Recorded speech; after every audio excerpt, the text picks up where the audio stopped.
because it's very clear we're not under Jewish law anymore.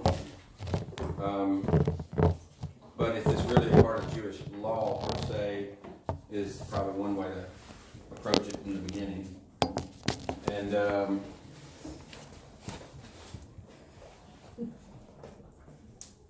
how do we apply this? And is it a rule that we have to do or else? And how does it apply to New Testament believers? That's the number one thing, right? So we want to know God's will and we want to apply it to our life.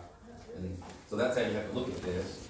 We always look at Old Testament principles, right? All the time, and see how they apply to our lives. In the Old Testament, we can learn so much looking at the Old Testament that way. And so this is no different. So let's just look at it first in Exodus chapter 20 and verse 8. The Lord's given, this is the first discourse of the Lord giving the Ten Commandments to Moses. Is the Jewish law, this is a question, is the Jewish law all wrapped up in these Ten Commandments? Is this just the Jewish law? It's not, is it? It's not even close.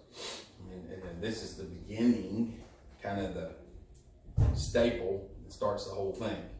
And their laws get built off of these Ten Commandments. So let's just read first verse 8. It says, "Remember the Sabbath day to keep it holy. 6 days shalt thou labor and do all thy work. But the seventh day is the Sabbath of the Lord thy God. In it thou shalt not do any work, thou nor thy son nor thy daughter, thy manservant nor thy maidservant, nor thy cattle, nor thy stranger that is within thy gates. For in 6 days the Lord made heaven and earth, the sea, and all that is in them is, and rested the seventh day. Wherefore the Lord blessed the Sabbath day and hallowed it." All right, so right off the bat, first question probably first, because it's going to change our perspective of the rest of the lesson, is does this still apply to us today? What do you guys think? Yes. Absolutely does. The answer to that is a crystal clear yes. And if you don't believe that, let's look at some of the other Ten Commandments real quick. Thou shalt have no other gods before me. Does God still require that? Yes. Thou shalt not make unto thee any graven image. Does that still apply? Is it okay for us to go make a golden cow, worship it? Thou shalt not take the name of the Lord thy God in vain. Is it okay for us just to go around tossing God's name around like it's nothing? Nope. And it's just clear, right? We don't even argue these. Let's skip the one we're talking about. Honor your father and mother. Is that out the window now? I mean, it seems like it is, right? but it's not, is it? What about thou shalt not kill? That's all right. It is if it's an unborn baby, right? That's right. No, it's not. But that's a standard that's, we could get into. But regardless of that, it's just common sense, right? Thou shalt not commit adultery. Is that okay? I mean, some might seem like it is in this day and age, but we know it's not. Thou shalt not steal. Well, that's one that really, somebody steals from you, you'll find out real quick about that one, right? It hurts, doesn't it? You find somebody's a thief. No good thief. Thou shalt not bear false witness against thy neighbor. Is that okay for us to go around telling lies on our fellow man? And then thou shalt not covet. We know good and well every one of these still apply. They absolutely do.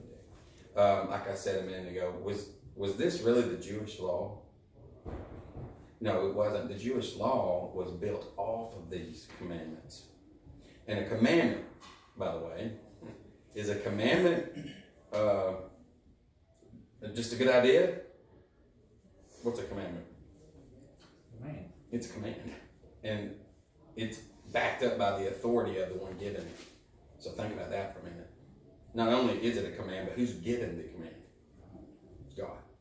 So now that we have established the importance of these commands and who they come from, it helps us to look at this particular one with a different perspective.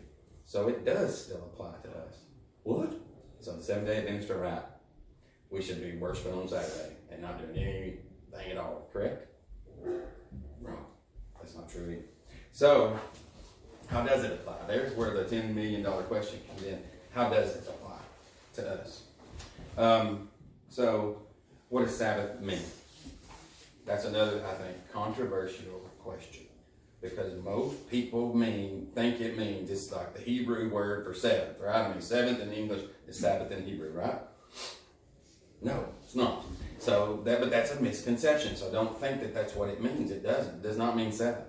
It means restfulness or ceasing from work. That's what it means. Shabbat is the Hebrew word.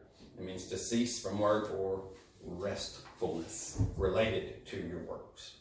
So that's what it means. So looking at it from that perspective, we know that it came from God. We know it's a command.